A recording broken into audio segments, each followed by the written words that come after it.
Hello everyone, this is Kubo and this is my laundry talk.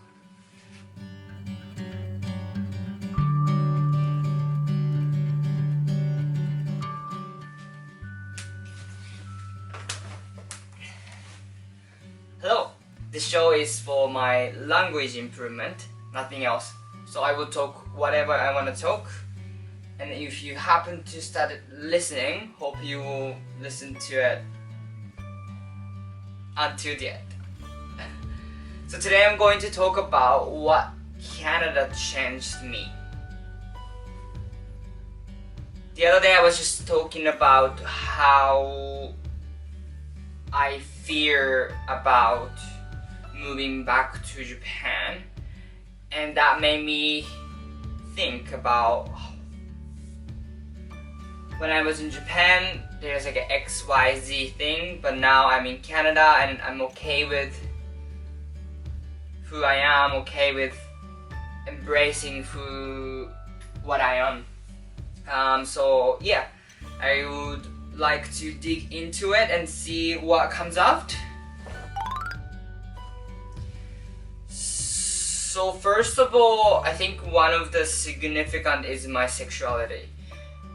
Since I came to Canada, I'm open about my sexuality. I never tried to hide. I'm not gonna,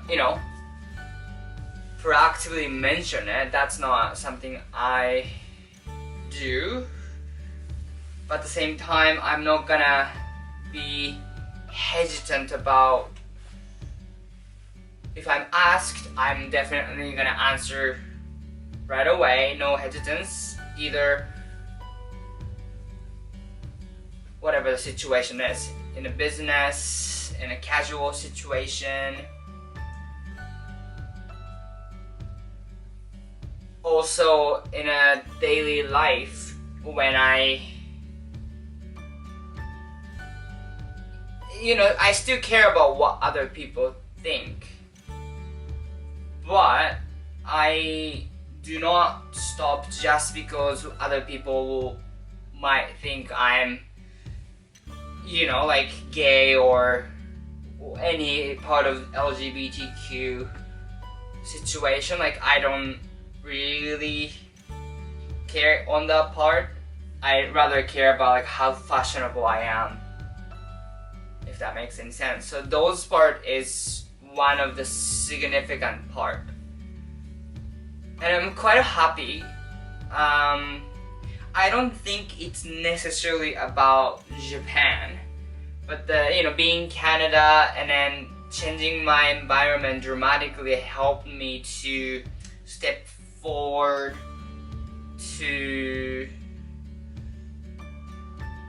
just love who I am. That Canada definitely assisted me to behave like that, and I'm very, very thankful for where I am, truthfully.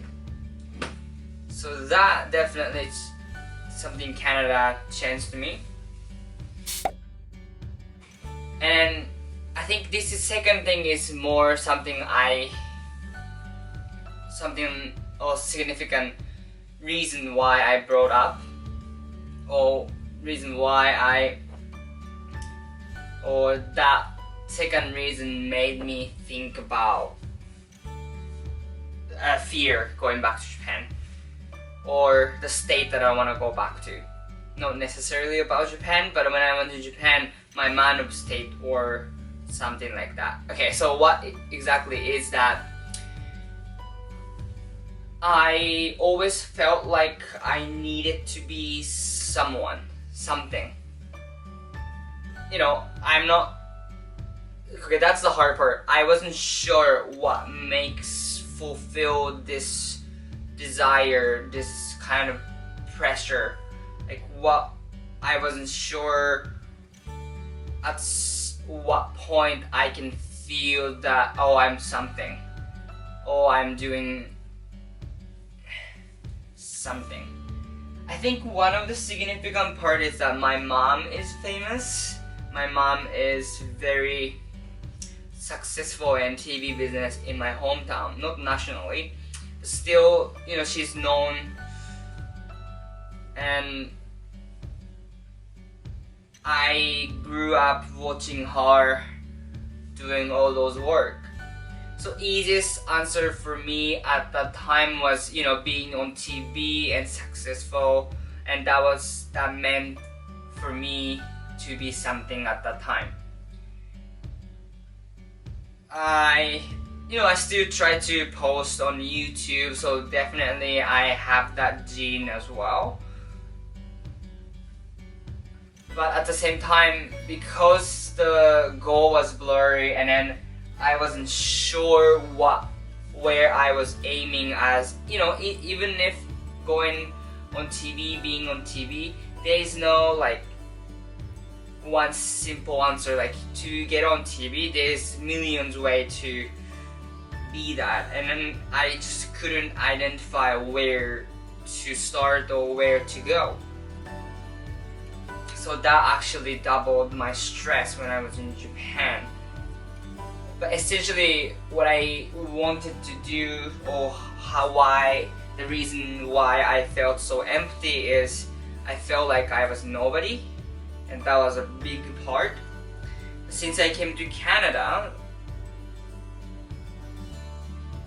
first of all, I think I could avoid myself from feeling some kind of pressure to be something, because no one knows me, no one knows my family, no one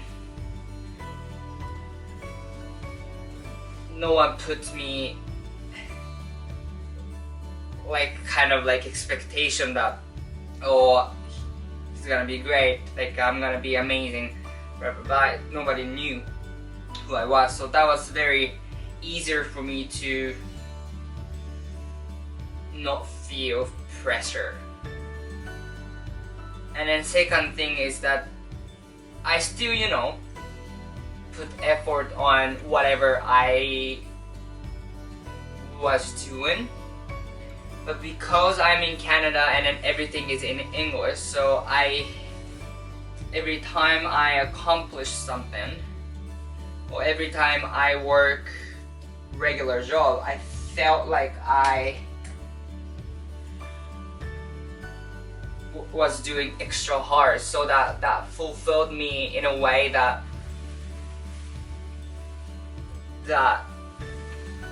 if I do exact same thing in Japanese, I wouldn't be able to feel this kind of accomplishment or like the achievement.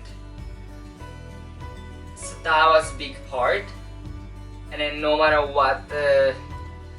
whatever the job I was doing in Canada, I was still like, oh, okay, I'm still learning a lot, I'm still growing through this career, even if it's like at Starbucks or the importing company or bank right now, I still feel I'm doing something for me, and I'm gradually realizing that I don't have to be something or someone in the society that who's recognized. I not flee there, I still have the residual desire to be famous in certain way, but much more chill way. Even I'm not famous, I'm great as a person, I am capable, I'm great, and then at least I get that point.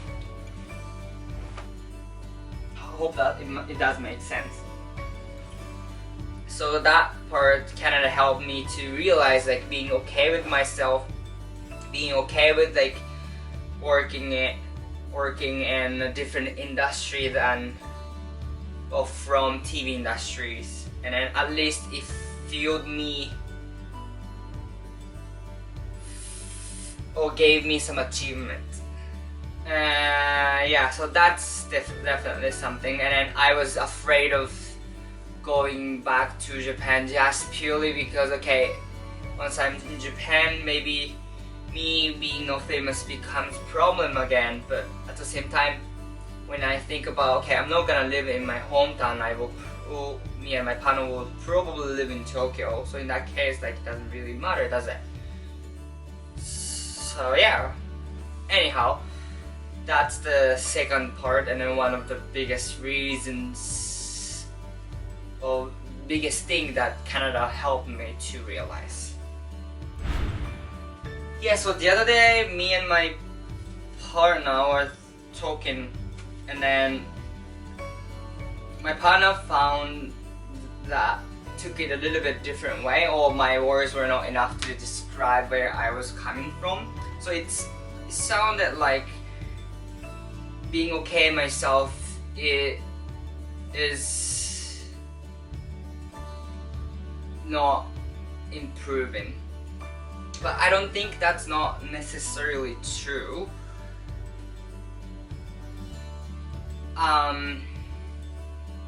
But I cannot fully describe that yet. So what I'm trying to say here is that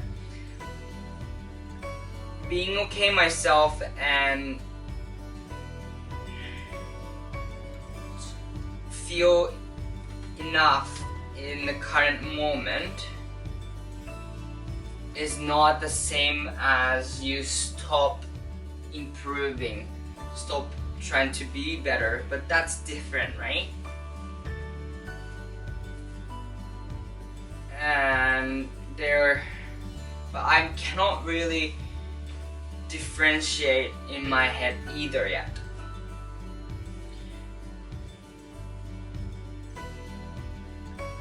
So like, what if you're okay with yourself right now, what would be the motivation for me to be better? Or what would be the motivation that I try something new? Yeah, that's good. So when you think about trying something new, that's coming out from curiosity rather being not enough, or feeling like you're not enough. I like that. Okay, let's dig in that. Yeah, so let's go back. So I was saying that being okay with myself is not the same as stop growing. When you try to be better without being okay yourself, or be okay with where you are at already. Okay, I lost. Yeah, so try to be better when you're feeling you're not enough. That's coming out from negative energy. And then not enough is very subjective, and then what's enough and what's not enough is not form when it comes to how you measure it. So it's still very important for you to be okay with yourself wherever you are at. Like you're good, you're okay, that's fine. So now then, what would be the motivation for you to be better? Curiosity. If you are interested in something, or if you wanna, have fun, and then you know what you can have fun, you can learn something new for that joy to be filled. You can learn something new, you can have fun while you're learning something new. So maybe trying to be better is not necessarily the original idea, first of all. Like maybe by fulfilling your interest, your curiosity, and then trying to learn something new is gonna improve yourself, or like you're gonna go somewhere ahead. you can still go ahead and you don't have to step on the same spot, but it's very different. I like that. Yeah, I should actually share that to my partner too, then he can understand where I was coming from. Oh, nice. This is, see? I was curious about how I can get the motivation, but now I know. I love that. I love this a little bit of aha moment, or a little bit of improvement that I can create.